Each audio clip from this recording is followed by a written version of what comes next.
प्यारे बच्चों, हमने अपने छठे पाठ लुई ब्रेल के लिखित प्रश्नोत्तरों को करना है। इसमें हमने अपने नोटबुक में करना पड़ेगा। तो हम शुरू करते हैं अपने लिखित प्रश्नों को।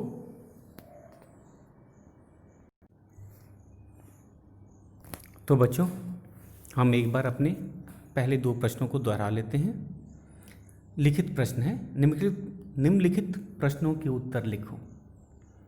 क लुई ब्रेल के पिता क्या काम करते थे? बच्चों, हम जानते ही हैं उनके पिताजी एक छोटी सी कार्यशाला चलाते थे जहां वह घोड़ों की लगाम और जीन बनाने का काम करते थे। तो कार्यशाला क्या होती है? कार्यशाला वो स्थान होता है जहाँ पर कोई कारीगर अपने औजारों से किसी वस्तु का निर्माण करता है। तो इसका उत्तर हम लोग लिखेंगे। ये लिखित प्रश्न है, इसको आपको नोटबुक में लिख के याद करना है। क है, लुई ब्रेल के पिता क्या काम करते थे? उत्तर है, लुई ब्रेल के पिता एक छोटी सी कार्यशाला चलाते थे जिसमें घोड़ों की लगाम और जीन बनते थे। ख प्रश्न ख, लुई को नई लिपि तैयार करने की प्रेरणा कैसे मिली? लुई को नई लिपि तैयार करने की प्रेरणा कैसे मिली? तो बच्चों, हमने देखा था पाठ में कि जब वह अपने पेरिस के अंध विद्यालय में उनका दाखिला हुआ, उनके अंध विद्यालय में एक सज्जन आए थे फ्रांस के। 1821 की बात है। सन 1821 में चार्ल्स बारबियर एक फ्रांसीसी युवक थे और उन्होंने अंध विद्यालय में छात्रों को बताया कि उन्होंने एक लिपि तैयार की है। इस लिपि से वे सैनिकों को इस लिपि से सैनिक रात के समय भी संदेश पढ़ सकते हैं, अंधेरे में भी संदेश पढ़ सकते हैं। कैसे पढ़ते थे? उस लिपि में बिंदुओं का और रेखाओं का प्रयोग किया गया था। बिंदु और रेखाओं का प्रयोग किया गया था। इससे सैनिक छू करके, स्पर्श द्वारा, स्पर्श का मतलब क्या होता है? छू कर, वे छू कर गुप्त संदेशों को अंधेरे में भी पढ़ लेते थे। तो ये खास किस्म की लिपि थी और ये काफ़ी सरल थी क्योंकि इसको सामान्य सैनिक छू के पढ़ लेते।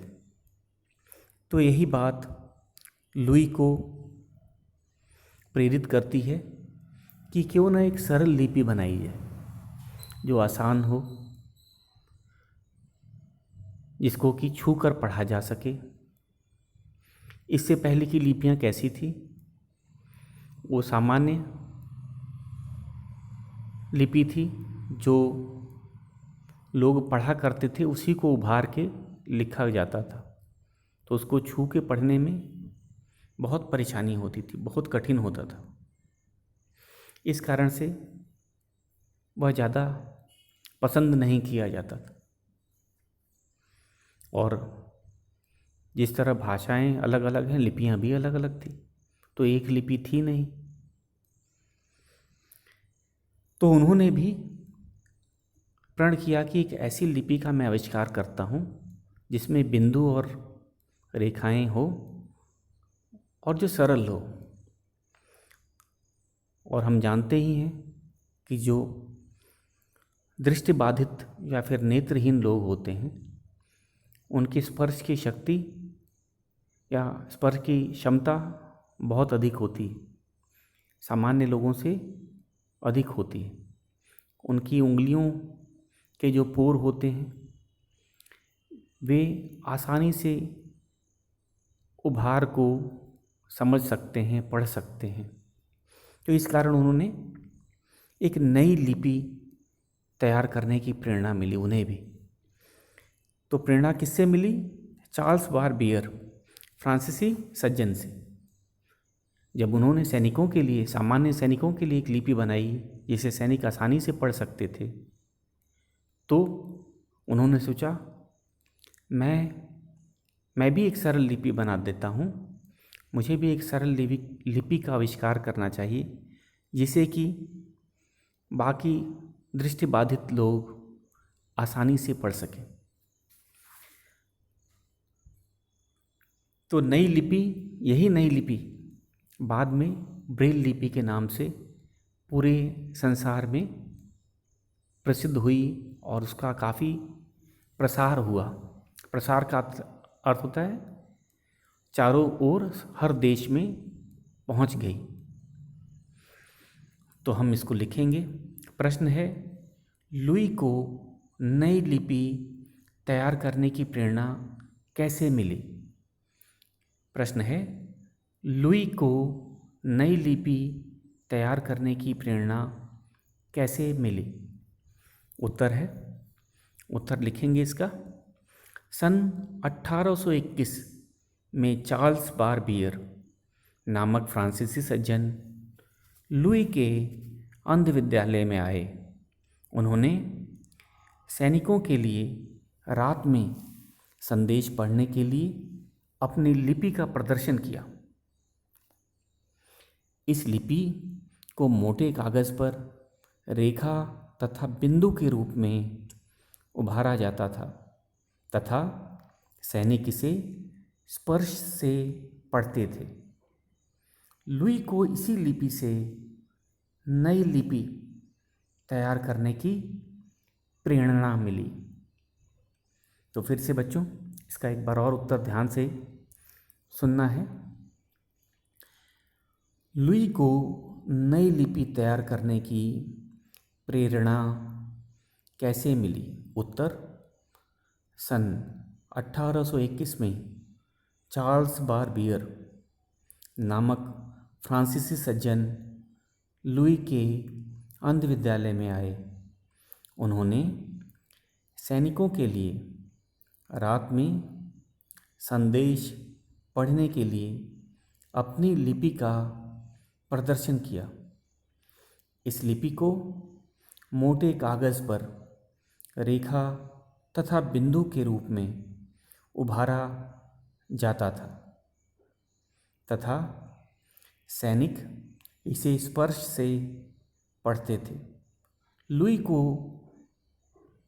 इसी लिपि से नई लिपि तैयार करने की प्रेरणा मिली। तो हमने ये देखा कि जो नई लिपि का यहाँ पे अर्थ है ब्रेल लिपि, ब्रेल द्वारा बनाई गई लिपि, उसकी प्रेरणा चार्ल्स बारबियर के द्वारा बनाई गई लिपि जो कि सैनिकों के रात में संदेश पढ़ने के लिए बनाई गई थी, उससे मिली थी। अब हम अपने अगले प्रश्न पे चलते हैं। लुई ब्रेल को दृष्टिबाधितों का मसीहा क्यों कहा जाता है? दृष्टिबाधित का अर्थ होता है जिनकी दृष्टि में दोष हो, बाधा हो। दृष्टिबाधित का अर्थ होता है जिनकी दृष्टि में बाधा हो। हम लोग आम भाषा में उन्हें नेत्रहीन भी बोलते हैं। तो लुई ब्रेल को दृष्टिबाधितों का मसीहा क्यों कहा जाता है? मसीहा का अर्थ होता है देवता।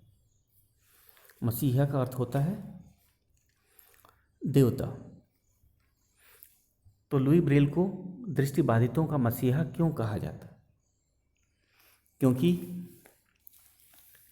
इससे पहले, ब्रेल लिपि से पहले, लुई द्वारा लिपि बनाने से पहले दृष्टिबाधितों के लिए पढ़ने और लिखने के साधन बहुत कम थे। वे अधिकतर हाथ के काम किया करते थे और अपने अपने भाषाओं के जो उभरे हुए अक्षर होते थे वे पढ़ने की कोशिश किया करते थे, जो कि बहुत कठिन होता था। संसार में एक भाषा तो है नहीं या एक लिपि तो है नहीं, और वो लिपि भी दृष्टिबाधितों के हिसाब से बनी नहीं है। तो दृष्टिबाधितों को बहुत परेशानी होती थी। किताबें भी बहुत कम थी क्योंकि बहुत अधिक लिपियों में के कारण, और लिपियां आसान नहीं थी, बहुत कठिन थी, क्योंकि वो नेत्रहीनों के लिए बनी ही नहीं थी लिपि। उसको छूने के बाद पढ़ना भी बहुत मुश्किल होता था। भले उनको उभार के बना दिया जाता था, लेकिन उनको पढ़ना बहुत मुश्किल होता था। तो इसी मुश्किल को दूर करने के लिए लुई ब्रेल ने बिंदुओं की 6 बिंदुओं से अक्षर बनाए। 6 बिंदुओं से अक्षर बनाए। इन अक्षरों को या बिंदुओं को छू करके आसानी से, सरलता से कोई भी दृष्टिबाधित पढ़ सकता था। ये नई लिपि बाद में ब्रेल लिपि के नाम से प्रसिद्ध हुई और पूरे संसार में फैल गई और इसका खूब प्रसार हुआ। तो इस कारण से, इस नई लिपि के कारण से दृष्टिबाधितों को पढ़ना लिखना एकदम आसान हो गया। और अब तो संसार की लगभग हर किताब का ब्रेल में अनुवाद हो चुका है। तो एक तरह से उनके लिए ज्ञान का खजाना ब्रेल लिपि ने ही खोल दिया। तो इसीलिए लुई ब्रेल को दृष्टिबाधितों का मसीहा कहा जाता। अगर आज ब्रेल नहीं होती तो बहुत से दृष्टिबाधित आज भी किताबों के ज्ञान से दूर रहते। तो एक तरह से लुई ब्रेल उनके मसीहा ही थे। मसीहा का अर्थ होता है देवता या भगवान, जो उन्होंने लिपि का निर्माण कर सभी दृष्टिबाधितों को, संसार के सभी देशों के दृष्टिबाधितों को सही रास्ता दिखाया। तो हम इसका उत्तर लिखेंगे बच्चों। ग प्रश्न है, लुई ब्रेल को दृष्टिबाधितों का मसीहा क्यों कहा जाता है? लुई ब्रेल को दृष्टिहीनों या दृष्टिबाधितों का मसीहा क्यों कहा जाता है? एक नया शब्द बना है, दृष्टिहीन और दृष्टिबाधित। इसके बारे में भी मैं बताता। दृष्टिहीन मतलब जिसके पास ज़रा भी देखने की शक्ति ना हो, लेकिन ये देखा गया है कि कुछ दृष्टिहीन जो होते हैं वो रोशनी का फ़र्क कर लेते हैं। हम लोग इंग्लिश में बोलते हैं पार्शली ब्लाइंड। तो वे रोशनी का अंतर बता कर पाते हैं लेकिन पढ़ नहीं पाते। तो इसीलिए दृष्टिबाधित एक नया शब्द है। लुई ब्रेल को दृष्टिबाधितों का मसीहा क्यों कहा जाता है? इसका उत्तर है, लुई ब्रेल को दृष्टिबाधितों का मसीहा कहा जाता है क्योंकि लुई ब्रेल ने ही अपनी लिपि पद्धति से नई लिपि बनाई जो संसार भर में ब्रेल लिपि के नाम से प्रसिद्ध हुई। यह एक सरल लिपि थी, इस कारण इसका प्रसार संसार भर में हो गया। आज दृष्टिबाधित और ब्रेल एक दूसरे के पर्याय बन चुके हैं। एक बार फिर से इसको देखते हैं। लुई ब्रेल को दृष्टिहीनों का मसीहा क्यों कहा जाता है? लुई ब्रेल को दृष्टिहीनों का मसीहा कहा जाता है क्योंकि लुई ब्रेल ने ही अपनी लिपि पद्धति से नई लिपि बनाई जो संसार भर में ब्रेल लिपि के नाम से प्रसिद्ध हुई। यह एक सरल लिपि थी, इस कारण इसका प्रसार संसार भर में हो गया। आज दृष्टिबाधित और ब्रेल एक दूसरे के पर्याय बन चुके हैं। तो बच्चों, ये था हमारा ग प्रश्न। इसको मैं एक बार और पढ़ देता हूँ, आप इसको समझ लीजिए और इसको नोटबुक में अच्छी हैंडराइटिंग में लिखना है और चेक के लिए मेरे ईमेल पे सेंड करना है। लुई ब्रेल को दृष्टिहीनों का मसीहा क्यों कहा जाता है? लुई ब्रेल को दृष्टिहीनों का मसीहा कहा जाता है क्योंकि लुई ब्रेल ने ही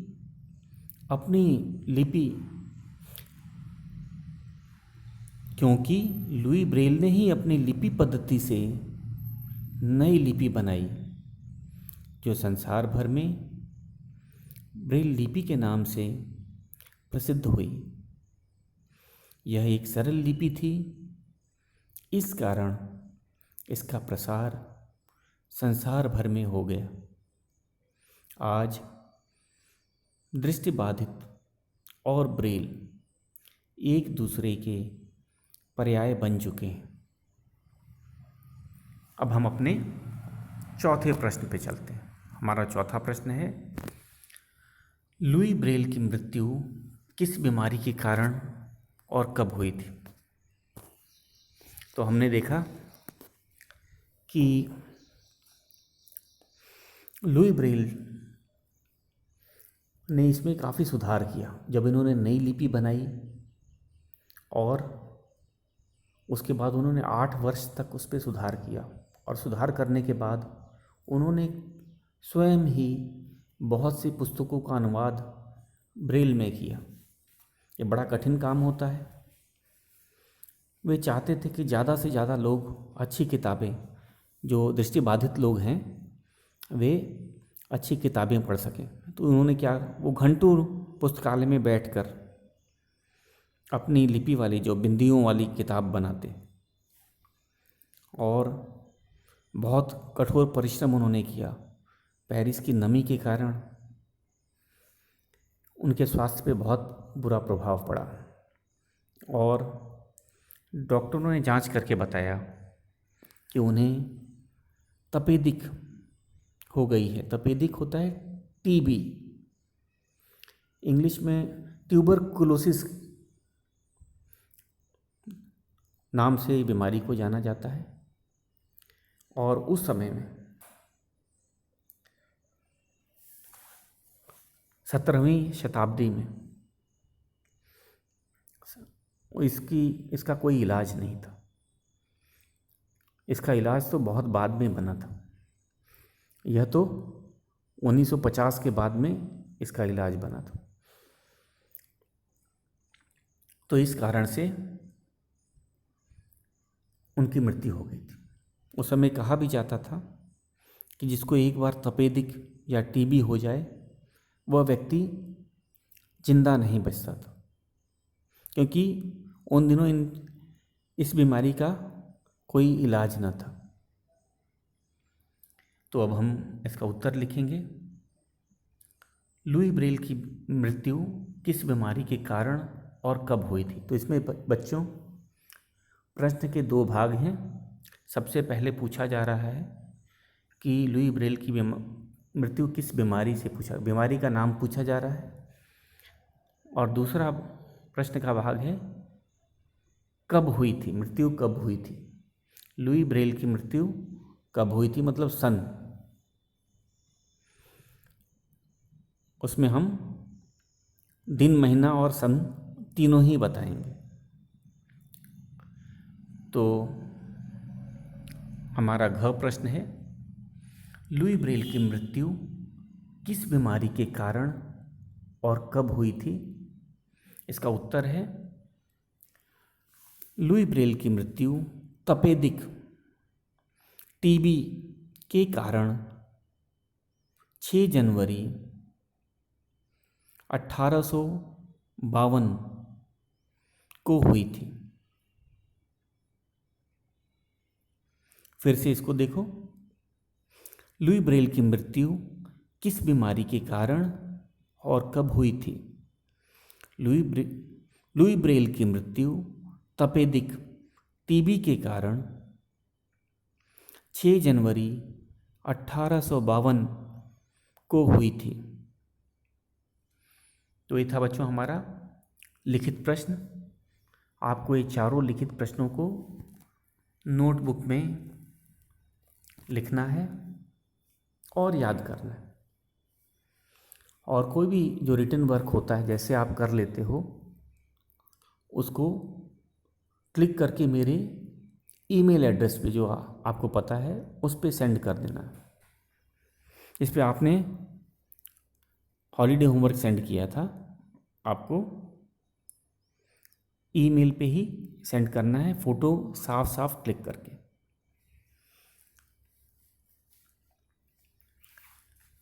अब हम अपने बहुविकल्पी प्रश्न की तरफ चलते हैं। हमारा बहुविकल्पी प्रश्न है,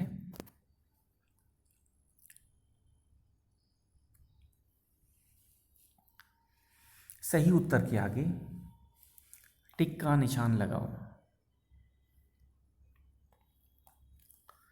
पेरिस के अंध विद्यालय में लुई को किस काम के लिए पुरस्कार मिला? हम जानते थे कि सबसे पहले वे तो अपने गांव, उनका गांव कूपरे था, कूपरे के पाठशाला में पढ़ते थे। पादरी जैक्विन स्पिलुई ने उनका दाखिला करवाया था, लेकिन वह पाठशाला साधारण बच्चों के लिए था, दृष्टिबाधित के लिए नहीं था। तो पादरी जैक्विन स्पिलुई ने उनका दाखिला पेरिस के अंध विद्यालय में कराया और उन्होंने अपने प्रतिभा से वहाँ के शिक्षकों और विद्यार्थियों का दिल जीत लिया। उन्होंने पहले ही वर्ष में पुरस्कार जीता था। वह अपने काम में इतने दक्ष थे, इतने कुशल थे कि उन्होंने पहले वर्ष में ही पुरस्कार जीता था। कौन सा पुरस्कार था इसका? पियानो बजाने के लिए नहीं, यह नहीं था। चमड़ा पॉलिश करने के लिए नहीं, चमड़ा पॉलिश करना उनके पिता ने उनको सिखाया था। पियानो बजाना उनको बहुत अच्छा पसंद था। अच्छी बुनाई और चप्पलें बनाने के लिए। तो सही उत्तर है अच्छी बुनाई और चप्पलें बनाने के लिए। पियानो बजाना उन्हें पसंद था, लेकिन उसके लिए उनको पुरस्कार नहीं मिला था। वो चमड़ा को पॉलिश करने में भी निपुण थे, उनके पिताजी ने उन्हें सिखाया था, लेकिन इसके लिए भी उन्हें पुरस्कार नहीं मिला। उन्हें अच्छी बुनाई के लिए मिला था और चप्पलें बनाने के लिए पुरस्कार मिला था। तो क का सही उत्तर है अच्छी बुनाई और चप्पलें बनाने के लिए। तो हम इसको टिक भी करते जाते हैं।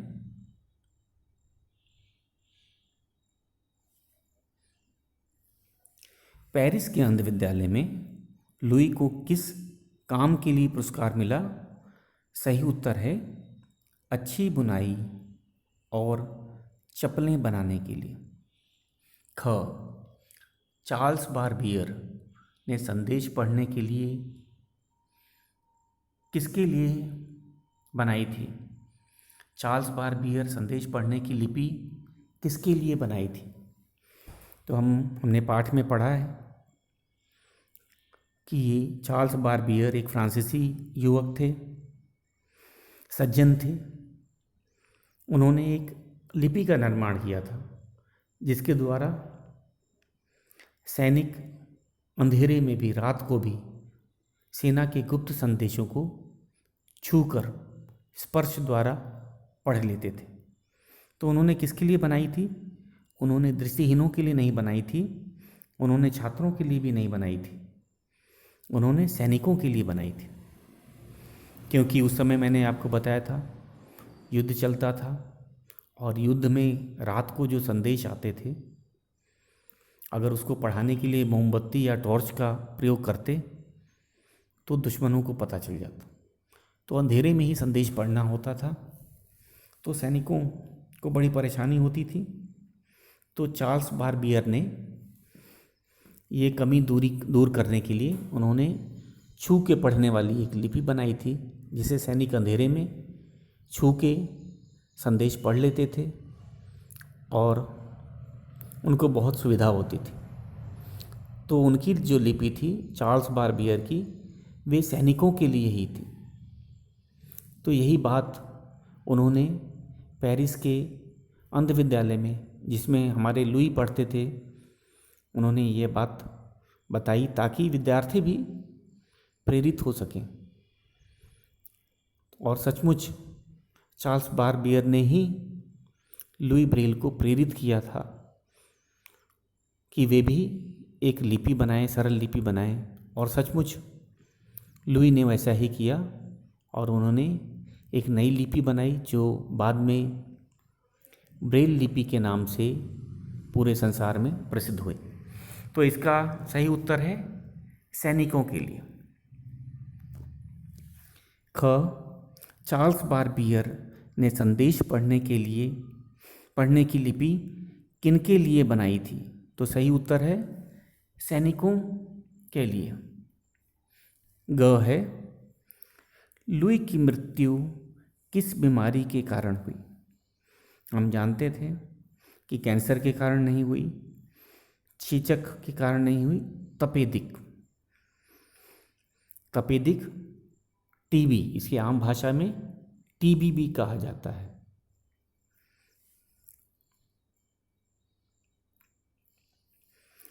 तो सही उत्तर है तपेदिक।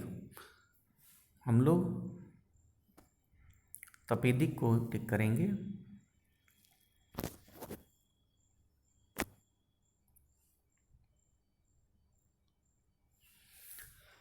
लुई की मृत्यु किस बीमारी के कारण हुई? सही उत्तर है तपेदिक।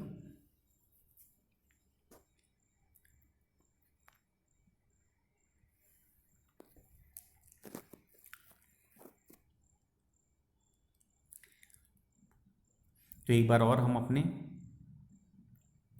बहुविकल्पीय प्रश्नों को एक बार फिर से देख लेते हैं। सही उत्तर,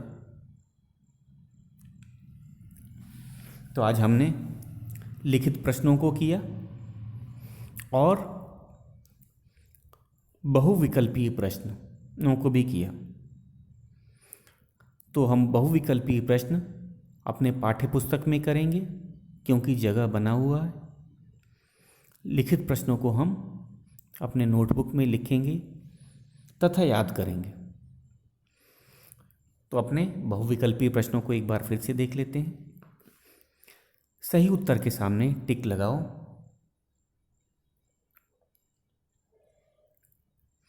पेरिस के अंध विद्यालय में लुई को किस काम के लिए पुरस्कार मिला? पियानो बजाने के लिए, चमड़ा पॉलिश करने के लिए, अच्छी बुनाई और चप्पलें बनाने के लिए। सही उत्तर है अच्छी बुनाई और चप्पलें बनाने के लिए। ख, चार्ल्स बारबियर ने संदेश पढ़ने के लिए, चार्ल्स बारबियर ने संदेश पढ़ने की लिपि किनके लिए बनाई थी? दृष्टिहीनों के लिए, सैनिकों के लिए, छात्रों के लिए। सही उत्तर है सैनिकों के लिए। ग, लुई की मृत्यु किस बीमारी के कारण हुई? लुई की मृत्यु किस बीमारी के कारण हुई? कैंसर, चेचक, तपेदिक। तो सही उत्तर है तपेदिक।